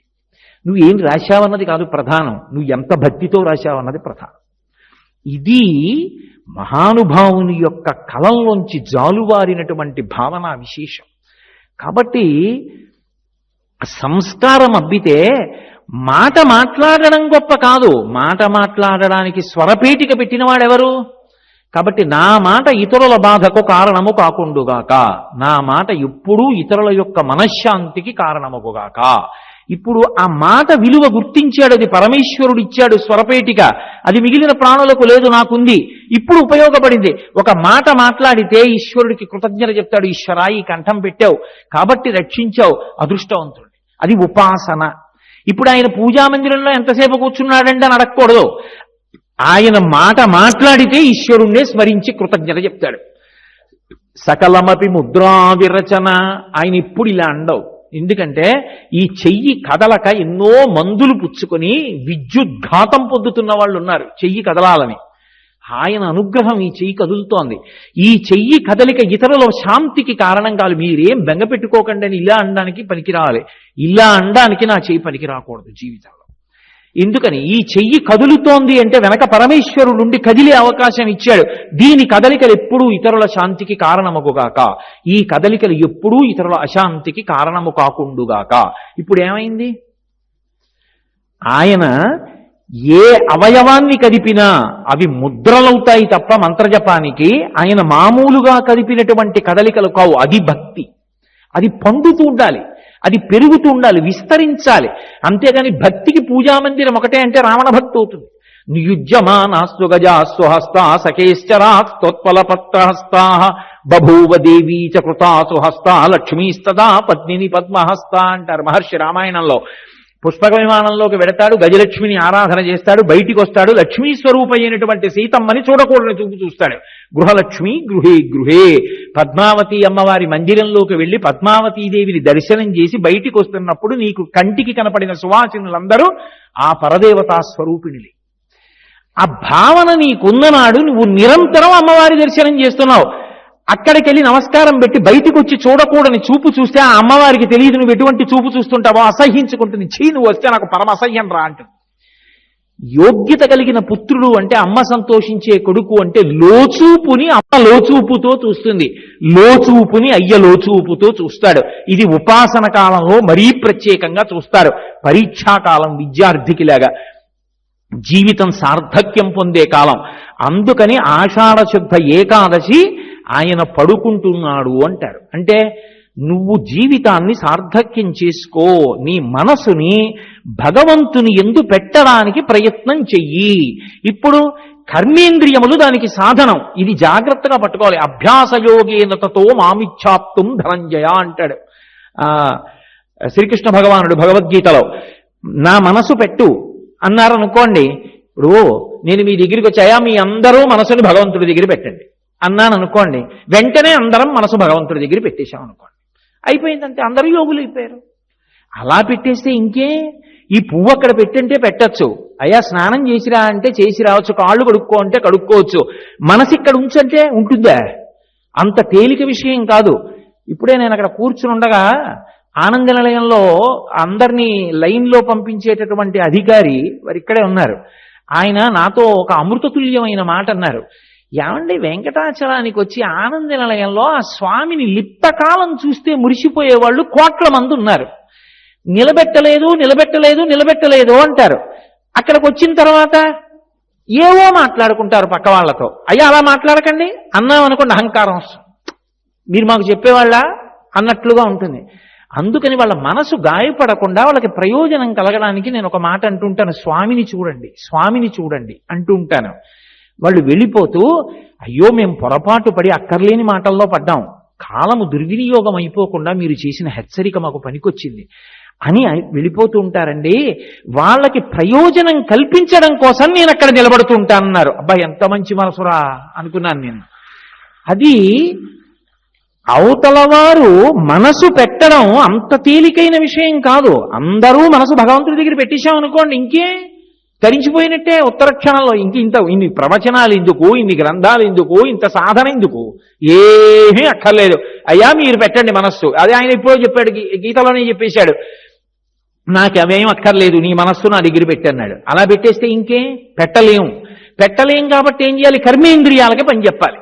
మనసు వెళ్ళటం లేదు, నువ్వు కర్మేంద్రియాలకి ఉపకరణం చేసుకో. ఈ కాళ్లతో కొండెక్కు, ఈ నోటితో గోవిందనామం చెప్పు, ఈ చేతులతో ఈశ్వరుడి సేవ చేయి. అవి కర్మేంద్రియాలు చేస్తుంటే కొన్నాళ్లు పోయాక మనసు గుర్తు చేస్తుంది. అది దాని బలం బలహీనత. ఏరా 2 నెలలకోసారి వెంకటాచలం వెళ్ళాలనుకున్నాం, 3వ నెల వచ్చేస్తోంది ఇంకా వెళ్ళలేదు. 2 నెలలకోసారి ఓపిక ఉన్నన్నాళ్ళు కొండ నడిచి ఎక్కుదాం అనుకున్నాం, మనం వెళ్ళాలి కదా, డబ్బు కోసం తాపత్రయపడితే ఎలా, పోన్లే జనరల్ కంపార్ట్మెంట్లోనైనా వెళ్ళిపోదాం. ఇప్పుడు ఏమైంది? నీ మనసు అక్కడికి వెళ్ళడానికి నీ శరీరము కర్మేంద్రియముల యొక్క సంఘాతము కారణమైంది. అభ్యాసము చేత శ్రీరామ శ్రీరామ శ్రీరామ శ్రీరామ వ్రాస్తున్నాను అనుకోండి, అభ్యాస యోగేన తతో కొన్నాళ్ళకి ఏం చేస్తున్నా శ్రీరామ శ్రీరామ శ్రీరామ శ్రీరామ శ్రీరామ అన్నం అలవాటు. అందుకొచ్చింది భజన సంప్రదాయం. భజన మండళ్ళకి అంత పెద్దపీట ఎందుకేస్తారో తెలుసా అండి? పండితుడా పామరుడా సంబంధం ఉండదు, అందరినీ అందులోకి కలుపుకుంటుంది భజన. మాకు తూర్పుగోదావరి జిల్లాలో కుగ్రామం మల్లవరం అని, అక్కడ తిరుమల తిరుపతి దేవస్థానం వారు ఒక గొప్ప రామాలయాన్ని భజన మండలిగా కట్టించారు. వాళ్ళు చేసే భజన చూస్తే తెల్లబోతాం. మాకు కాకినాడలో ఉంది భజన మండలి. భజన ఏం చేస్తుంది అంటే మీ ప్రమేయం లేకుండా మీతో భగవన్నామని చెప్పిస్తుంది. సరికదా, విపరీతమైన సంతోషాన్ని పెంచుతుంది. కర్మేంద్రియములు భగవంతుడి వైపుకు తీసుకెడతాయి. అందరం వెళ్ళి భజనలో కూర్చున్నాం అనుకోండి, అందరూ తప్పట్లు కొడుతున్నారు, ఒకడు చిడతలు వాయిస్తున్నాడు, ఒకడేమో ఏదో డప్పులు కొడుతున్నాడు, ఒకడేమో తాళం వేస్తున్నాడు, ఒకడేమో కంజరీ వాయిస్తున్నాడు, ఒకడేమో గట్టిగా మైకు దగ్గర కూర్చుని భజన చెప్తున్నాడు. శ్రీరామనామము పలుకని వారలు అన్నాడు. మిగిలిన వాళ్ళందరూ శ్రీరామనామము పలుకని వారలు, రఘునామనామము పలుకని వారలు, రఘునామనామము పలుకని వారలు. ఏమవుతారు వీళ్ళందరూ? చెప్పడు. సీతారామనామము పలుకని వారలు అంటాడు. సీతారామనామము పలుకని వారలు. వీళ్ళు భజన చేస్తుంటారు. వీళ్ళందరూ ఏమవుతారు? వింటుంటాడు జాగ్రత్తగా ఏం చెప్తారని. జీవించి ఉండుటని సారము అంటాడు. ఇది రామనామం గొప్పతనం. ఇప్పుడు గట్టిగా రామనామం చెప్తారు అందరూ. కాబట్టి అయిపోయింది భజనంతా. ఎవడింటికో వెళ్ళిపోతున్నాడు. వాడి మోటార్ సైకిల్ వాడు ఎక్కాడు. వెళ్ళిపోతూ కూడా శ్రీరామనామము పలుకని వారలు రఘురామనామము పలుకని వారలు అంటుంటాడు. అంటే ఇప్పుడు తన ప్రమేయం లేకుండా తన నోరు కాసేపు రామనామం పలుకుతాం.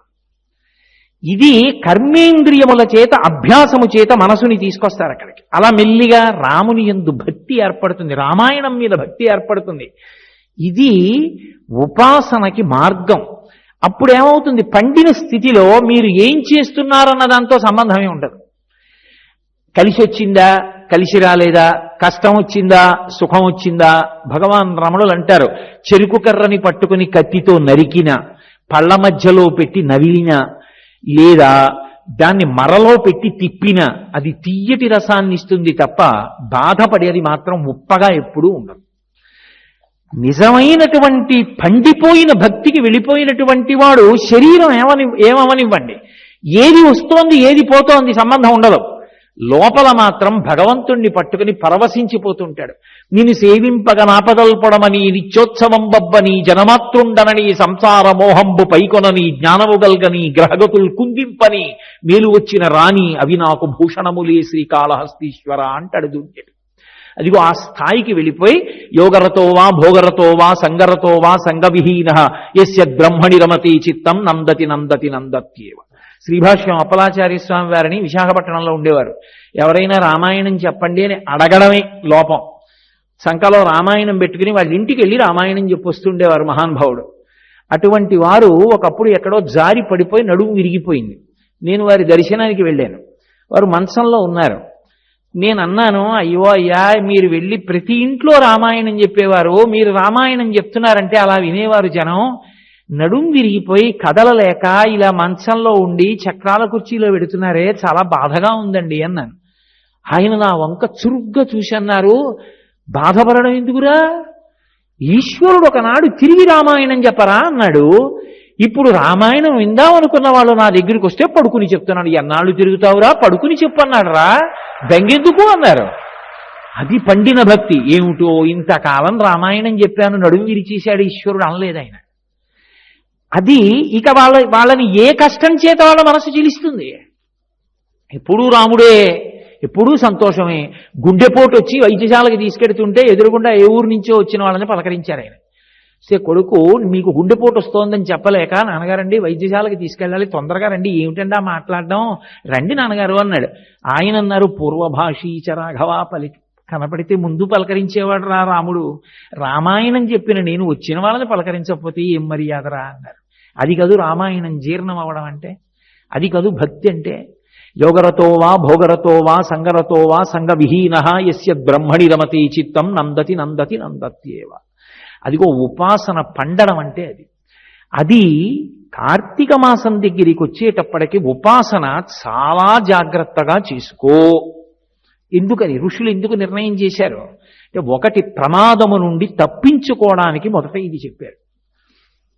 ఏమిటి ప్రమాదం అంటే, కాలమునందు ఒక పెద్ద ప్రమాదం ఒకటి పొటమరిస్తుంది. ఎందుచేత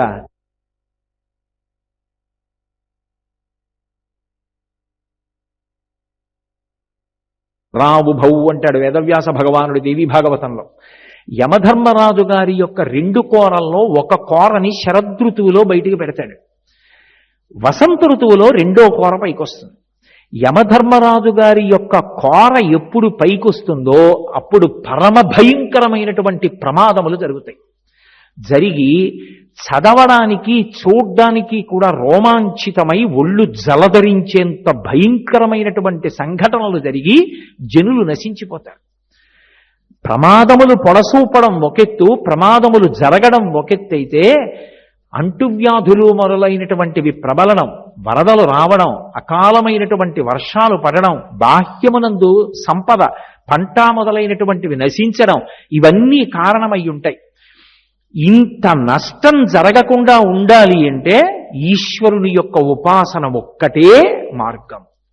భగవంతుని ఉపాసన చేశామనుకోండి, శ్రీ మనకి అనుగ్రహింపబడుతుంది.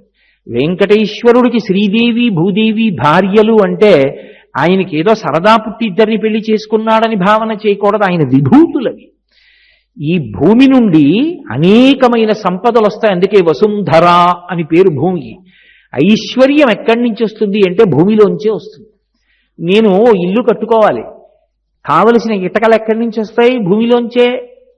నేను కారు కొనుక్కోవాలి, కారు తయారు చేయడానికి ఇనుము ఎక్కడి నుంచి వస్తుంది? భూమిలోంచే. కారు నడిచే పెట్రోల్ ఎక్కడి నుంచి వస్తుంది? భూమిలోంచే. అసలు భవతి ఉన్నాడు అంటారు సంస్కృతంలో. ఉండడానికి ఆధారం భూమే, తినడానికి పంట భూమిలోంచే, అన్నీ ఇచ్చేది భూమి. అలా ఇవ్వాలా వద్దా? ఎవరిని అడిగిస్తుంది ఆవిడ? ఆయన ఇటు తిరిగి అన్నాడు అనుకోండి, ఆవిడ ఇస్తుంది. ఆయన ఎప్పుడు ఇలా అంటాడు, నేను చెప్పినట్టు బ్రతుకుతున్నారా? ఇదొక్కటి ఆయనకు కావాలి. ఆయన ఎప్పుడు చెప్పాడు? వేదంలో చెప్పాడు. వేదం ఆయన యొక్క మాట. వేదంలో ఆయన ఎలా బ్రతకమని చెప్పాడో అలా బ్రతుకుతున్నారు, అనుగ్రహించు. ఇప్పుడు పంట వచ్చింది, పంట పండింది, చేతికి రావాలి, అది శ్రీ అనుభవంలోకి రావాలి, తినాలి. తినాలి అంటే ద్రాపేయం ధస్సస్పతే దరిద్రం నీలలోహిత ఏషాం పురుషాణం ఆభేర్మోరోమో ఏషాం కించనా మమతు అని ఎదుర్వేదం. అక్కడ సంపత్తి ఉండడం కాదు, అనుభవంలోకి రావాలి అంటే ప్రతిబంధకంగా రోగం లేకుండా ఉండాలి. ఎవరో పట్టుకొచ్చి నాకు ఇంత పెద్ద లడ్డు ఇచ్చారు, కానీ లడ్డు తినాలి అంటే నాకు మధుమేహం లేకుండా ఉండాలి. ఉంటే కదు నేను తింటాం, లేకపోతే ఎలా తింటారు? తినలేరు. అందుకే వచ్చినటువంటి సంపద అనుభవంగా రావాలి అంటే మళ్ళీ భగవంతుని యొక్క అనుగ్రహం ఉండాలి. అందుకే సంపద అనుభవము రెండూ మనం పొందాలి అంటే మధ్యలో ఉన్న పరమేశ్వరుడి యొక్క అనుగ్రహము ఉంటే తప్ప సాధ్యము కాదు. అది ఆయన ఇద్దరినీ భార్యలుగా పొంది ఉన్నాడు అన్న మాటకు అర్థం. ఇప్పుడు అటువంటి పరమేశ్వరుడు సమస్తాన్ని ఇవ్వగలడు. కానీ ఈ శరదృతువు దగ్గరికి వచ్చేటప్పటికి యమధర్మరాజు గారి కోర ఒకటి పైకి వస్తుంది. పైకి వచ్చిన కారణం చేత ఎక్కడ చూడండి పంట కాని, ఐశ్వర్యం కాని, మనుష్యులు కాని పరమ భయంకరమైన ప్రమాదములకు వశులై వెళ్ళిపోతూ ఉంటారు. దీన్ని తప్పించుకోవాలి అంటే ఆశ్వయుజ మాస ప్రారంభం నుండి భగవంతుని యొక్క ఉపాసన బాగా చెయ్యి. ఎక్కడ దోషం ఉందో దోషాన్ని మన్నించగలిగిన వాడు కూడా పరమేశ్వరుడే. అందుకని భగవంతుని యొక్క ఆరాధన చెయ్యండి. శరదృతువులో తప్పకుండా చెయ్యాలి, వసంత ఋతువులో తప్పకుండా చెయ్యాలి. అందుకే శారదా నవరాత్రులతో ప్రారంభం, అక్కడ వసంత నవరాత్రులు. 9 పట్టుకుంటే 9 అంకెలలో పెద్దది 10, ఒకటి పక్కన 0 పూర్ణత్వాన్ని పొందాలి ఆయన పక్కన. దానికి ప్రమాదము నుండి తప్పించుకోవడానికి ఈశ్వరుడి పాదములు వినా వేరొక మార్గము లేదు. కొన్ని ఉంటాయి, వచ్చేస్తోందని తెలుసుకోగలమేమో, తప్పించుకునే మార్గం మాత్రం నీ చేతిలో ఉండదు. గంటకి 200 కిలోమీటర్ల వేగంతో గాలి వీస్తుందని తెలుసుకోగలవేమో, సముద్రం పొంగి కొన్ని 100 గ్రామాలని ముంచెత్తుతుంది అని తెలుసుకోగలవేమో, సముద్రం పొంగకుండా చేయలేవు. 200 కిలోమీటర్ల వేగంతో గాలి వీయకుండా చేయలేవు. కానీ అలా ఆపగలిగిన వాడు ఒకడున్నాడు, వాడు ఈశ్వరుడు. మధ్వాచార్యుల వారు సముద్రపుటున వెళ్ళిపోతున్నారు. దూరంగా ఓడ పెడుతోంది, బ్రహ్మాండమైన తుఫాన్ వచ్చి ఓడ ఊగిపోతోంది, ఇక మునిగిపోవాలి. ఆ ఓడలో ఒక విదేశీయుడు నాయకుడిగా ఉన్నాడు. ఆయన ఒడ్డు వంక చూశాడు. కాషాయాంబరములు కట్టుకుని మధ్వాచార్యుల వారు ఎడుతున్నారు. ఈ దేశంలో భగవంతుణ్ణి నమ్ముకున్న వారు ఏదైనా చేయగలరు వాళ్ళ ప్రార్థన చేత. ఆయన తెలుసుకున్నాడు. పెద్ద పెద్ద కేకలు వేశాడు, అయ్యా రక్షించండి రక్షించండి అని. కరుణార్ద్ర హృదయులు మధ్వాచార్యుల వారు. వెంటనే ఆయన తన మీద ఉన్న ఉత్తరీయం తీసి ఆకాశం వెపకి ఇలా ఊపి ఆగో అన్నాడు. అంతే, భక్తుడి ప్రార్థన పరమేశ్వరుడు మన్నిస్తాడు. తుఫాన్ అయిపోయి ఆగిపోగానే ఓడలో ఉన్నటువంటి నాయకుడు చిన్న పడవెక్కి ఒడ్డుకొచ్చాడు.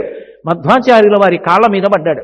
అయ్యా, ఇంత అనుగ్రహించారు, ఓడ మునిగిపోవాలి, మీ అనుగ్రహం వల్ల తప్పింది ప్రమాణం, మీరొక్కసారి ఓడ దగ్గరికి వచ్చి మీకు ఏ వస్తువు కావాలంటే తీసుకోండి అన్నాడు. నాకెందుకయా వస్తువులు, నాకు అక్కర్లేదు, ఏమీ అక్కర్లేదు, శుభం భూయాత్, మీరు సంతోషంగా ఉండండి అంటే. ఆయన అన్నాడు, కాదు కాదు, కృతీచ ప్రతికర్తవ్యం దేశధర్మ సనాతన, అందున ఈ దేశంలో ఆచారం, వచ్చి మీరు ఏదో ఒకటి తృణమో పణమో తీసుకెళ్ళండి, నాకు సంతోషం.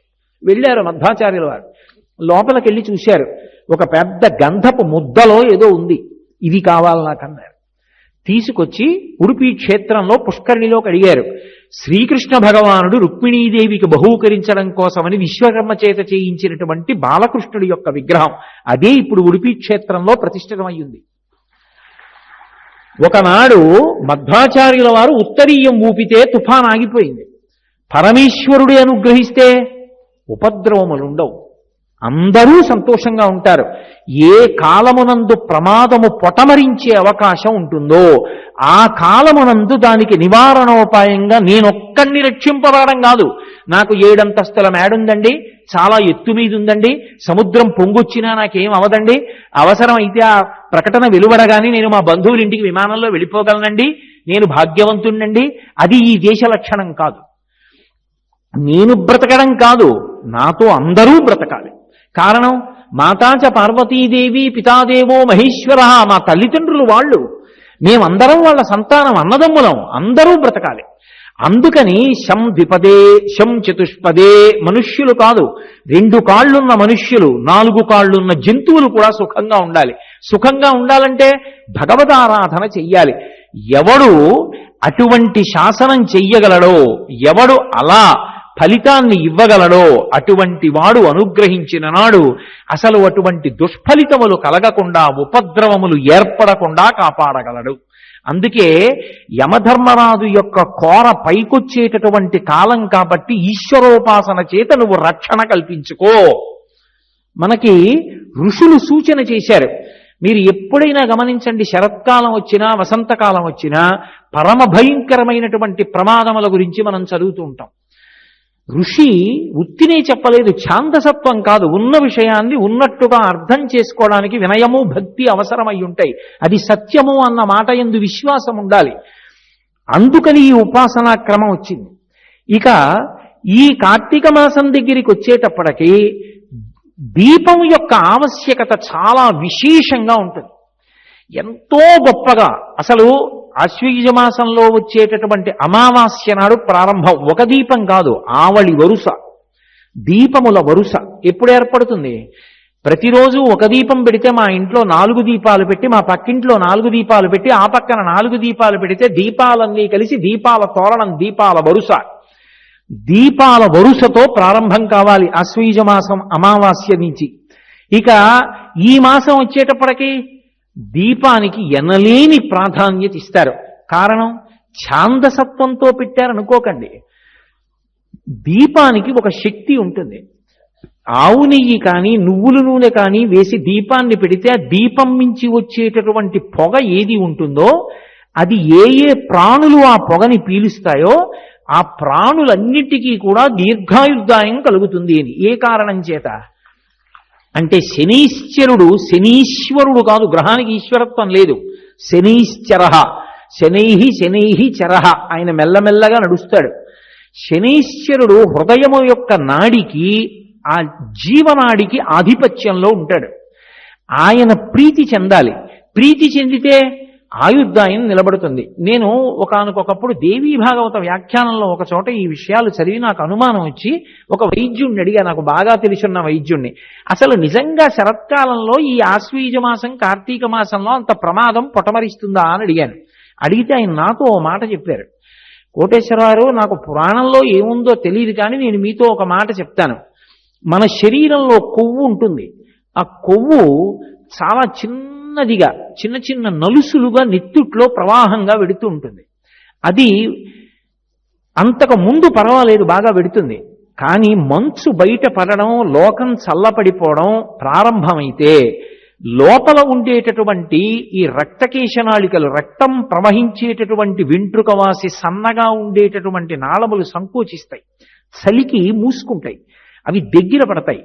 అప్పుడు ఈ కొవ్వు వెడుతున్నటువంటిది మెల్లిమెల్లిగా ఒకటి వెళ్ళి ఒక చోట ఆగుతుంది. దాని వెనక ఇంకొక చిన్న నలుసు లాంటిది వచ్చి చేరుతుంది, ఇంకొక నలుసు చేరుతుంది, మెల్లిగా అదో గింజంత అవుతుంది. అది ఏ మెదడు దగ్గరో లేకపోతే హృదయ కవాటం దగ్గరో అడ్డుపడితే, రక్త ప్రవాహం సరిగ్గా వెళ్ళకపోతే అప్పుడు పెను ప్రమాదములు సంభవిస్తాయి. సాధారణంగా ఈ ఋతువులోనే మాకు ఎక్కువగా హార్ట్ అటాక్ కేసులు వస్తాయండి. కారణమేమి అంటే బయట ఋతువుకి అనారోగ్యానికి ఓ సంబంధం ఉంది అని చెప్పారు నాకు వైద్యులు. ఋషులు దార్శనికులు దీన్ని దర్శనం చేశారు. తులారాశిలో సూర్యుడు ఉంటాడు. సూర్యుడు భూమికి దూరంగా ఉంటాడు. సూర్యుడు భూమికి దూరం అయితే ఆరోగ్యం భాస్కరాది చేత్, ఆరోగ్యమంతా సూర్యభగవానుడి మీద ఆధారపడుతుంది అని శాస్త్రవాక్కు. సూర్యకిరణములకు దూరమై భూమి చల్లబడిపోతే ప్రాణులన్నిటికీ ఉపద్రవం కలుగుతుంది. ఏదో కృత్రిమమైనటువంటి స్థితిలో వేడి కల్పించడం కాదు, ఈశ్వరానుగ్రహంగా లోకానికి వేడి కల్పించారు ఋషులు. అందుకే దీపాలు వెలిగింపచేశారు ఈ ఋతువులో. ఆ దీపాల మించి వచ్చేటటువంటి పొగ హృదయ నాడికి బాగా బలాన్ని ఇస్తుంది. బలాన్ని ఇచ్చి కాపాడబడుతుంది. మాకు కాకినాడలో ఒకరున్నారు, ఆవిడికి గుండె కండరాలు కొట్టుకోవలసినంత వేగంగా సంకోచించి వ్యాకోచించట్లేదు అంటే ఒకానొకప్పుడు ఒక ఆయన ప్రతిరోజు ఇంట్లో ఆవు నెయ్యి దీపం పెట్టి లేదా నువ్వుల నూనె దీపం పెట్టి ఆ దీపం దగ్గర కూర్చో అమ్మా, ఏమీ చెయ్యొద్దు, దీపం వంక చూసి నమస్కారం చేస్తూ కూర్చో, దీపేన సాధ్యతే సర్వం, ఆ దీపం ఈశ్వర స్వరూపం, కూర్చో, దాని మించి పొగొస్తుంది పీల్చుకొన్నాళ్ళన్నాడు. ఆవిడ పీల్చింది.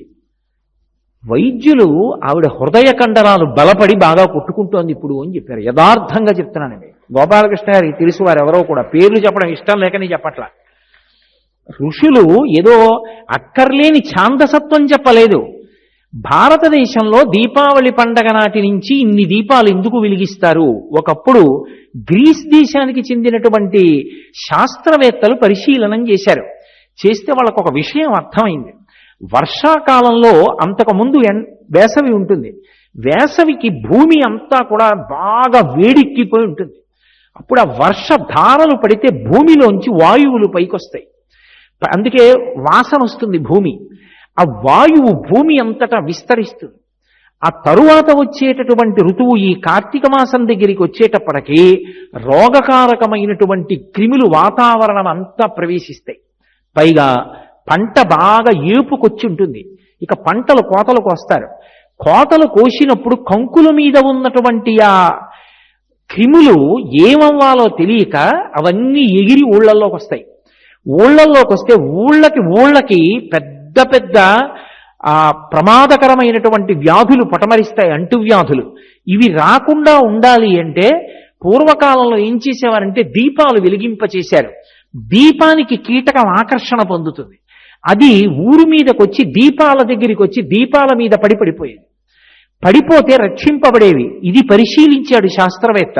ఆయన నారిమన్ బోర్వెల్ అని, ఆయన గ్రీక్ దేశంలో దీపావళి దీపోత్సవము అన్న పేరు తీసేసి లైట్ క్యాచింగ్ థెరపీ అని చెప్పి ఒక లైట్ ట్రాపింగ్ థెరపీ అని ఒక పద్ధతిని డెవలప్ చేశాడు.